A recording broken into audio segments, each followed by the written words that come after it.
অনেকেই মানে এখন সোশ্যাল মিডিয়াতে তো সবাই ডাক্তার হয়ে গেছে না? তো মানে এই খাবেন না, ওই খাবেন না, তো এগুলো তো আছেই যে ৫ রকম জিনিস খান তাহলে হয়তো এটা ভালো থাকবে বা আপনার লিভার ভালো থাকবে, কিডনি ভালো থাকবে। এগুলো তো মানে শুনছি সবসময় কানে।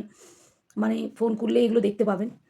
প্লাস অনেকেই বলছে যে এই কিডনি কিভাবে নষ্ট হয়ে যায়, লিভার কিভাবে নষ্ট হয়ে যায়, এই জিনিসগুলো খেলে লিভার নষ্ট হয়ে যাবে, কিডনি নষ্ট হয়ে যাবে। এই জিনিসগুলো খেলে আপনাদের মানে ব্লাড প্রেশার বেড়ে যেতে পারে, সুগার হতে পারে, অনেক, অনেক কথাই বলছে।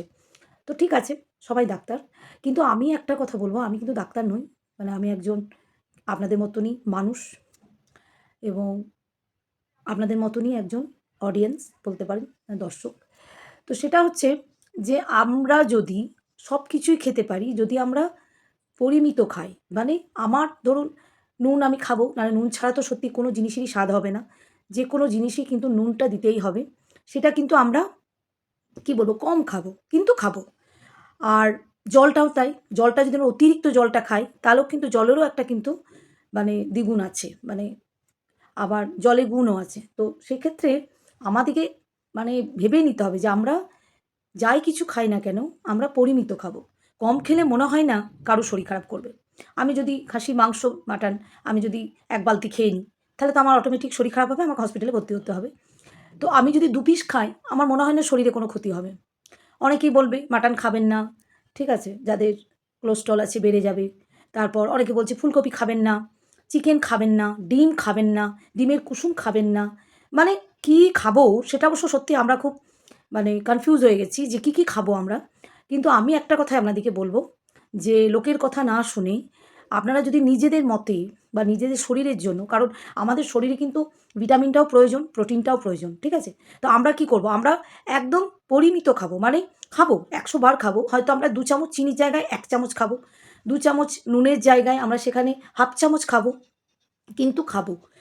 চিকেনটাও তাই। কারণ দেখুন মানুষের জীবন তো খুব মানে কি বলবো? আস্তে, আস্তে মানুষের পরমায়ু কমে আসছে মনে হচ্ছে। যা সব আমাদের চারপাশে দূষণ চলছে। তাতে আমাদের কিছু তো খেয়ে যেতে হবে না? নাহলে তো আফসোস রয়ে যাবে যে আমরা এটা খাইনি। ওপরে গিয়ে আমাদেরকে ওপরওয়ালার কাছে জবাব দিতে হবে যে কী খেয়ে এসেছি আমরা। তাই আমি বলব আপনাদেরকে যে আপনারা সবই খাবেন কিন্তু কম। টেস্ট করে অন্তত দেখবেন জিনিসটা। হয়তো আপনার স্ত্রী বা বাড়ির মানে মেম্বার আপনাকে মুখের সামনে একটা রান্না এনে দিল। আপনি ওই ভিডিও দেখে বা সোশ্যাল মিডিয়াতে শুনে, "না আমি খাবো না, যেটা আমার হাসব্যান্ড করে। এটা আমি খাবো না। এটা খেলে আমার এটা হবে। এটা খেলে আমার কোলেস্টেরল বাড়বে। এটা খেলে আমার কিডনি নষ্ট হয়ে যাবে। এটা খেলে আমি মানে কি বলবো আমার গ্যাস হবে।" মানে যা না তাই বলে আরকি। অনেকেই ভাবে এটা। কিন্তু আমি বলব আপনি টেস্ট করে একটু দেখুন। ১ চামচ খান, তাতে মনে হয় শরীরে কোনো রকম ক্ষতি হবে না। আর আমরা যেটা ভাবি যে অতিরিক্ত আমরা যদি খেয়ে নিই, তাহলে সত্যি তো আমাদের শরীর খারাপ করবে। এটা তো স্বাভাবিক নরমাল জিনিস যে আমরা যদি মানে হয়তো রাতে আমরা অনেকে ১ টা রুটি খাই, অনেকে ২ টো খায়। সেই জায়গায় হয়তো আমরা ৮ টা ৯ টা রুটি খেয়ে নেবো। তাহলে শরীর খারাপ তো করবেই। তাতে আমাদের ১ টা রুটিও খেতে হবে শরীর ধারণ করার জন্য। তাই শরীরে কিন্তু প্রোটিনটাও প্রয়োজন, ভিটামিনটাও প্রয়োজন এবং শরীর ধারণ করার জন্য আমাদের খাদ্যটাও প্রয়োজন। তাই ওই লোকের কথা শুনে এই খাবো না, ওই খাবো না, এটা কিন্তু একদম করবেন না।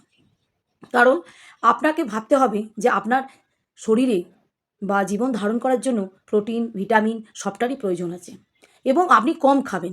যেখানে হয়তো আপনি মাটন ৪ পিস খাচ্ছিলেন, সেখানে ২ পিস খাবেন। হয়তো ছানা যদি বড় বাটিতে ১ বাটি খাচ্ছিলেন, সেখানে হাফ বাটি খাবেন। কিন্তু খাবেন। আমার এইটাই রিকোয়েস্ট সকলের কাছে যে দয়া করে ওদের কথা শুনে এই খাবো না, ওই খাবো না করে কিন্তু নিজের শরীরকে দুর্বল করে দিচ্ছেন এবং শরীরে ইমিউনিটি পাওয়ারও কমে যাচ্ছে। তাতে শরীরে আরও নানা রকমের রোগ আপনাকে গ্রাস করবে। মানে আপনি কমজোরি হয়ে যাবেন যাকে বলে, না খেয়ে। তাই সব কিছুই খাবেন সেটা কিন্তু পরিমিত এবং কম। তাহলে দেখবেন শরীরও ভালো থাকবে এবং শরীরে কোনো ক্ষতিও হবে না। প্লাস আপনার শরীরে ভিটামিন, প্রোটিন সব কিছুই বজায় থাকবে। আজকে এটুকু।